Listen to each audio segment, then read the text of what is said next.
And then guys, may kaibigan ako sobrang bait. Ang pangalan niya si Leticia. Diba, sinishare ko din niya sa inyo. Parang nakabili siya kasi lahat na mga nabili niya na dinadala niya sa school, binibigay niya sa akin. And then, may nakita akong bola na madami siyang glitter, may tao sa loob. Sabi ko sa akin na lang yan.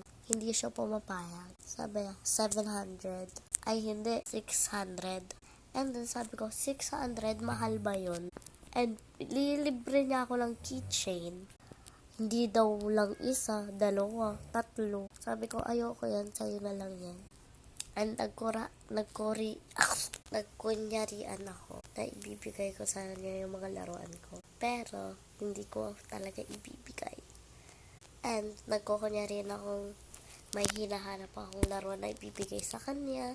And sinasabi ko na marami yon.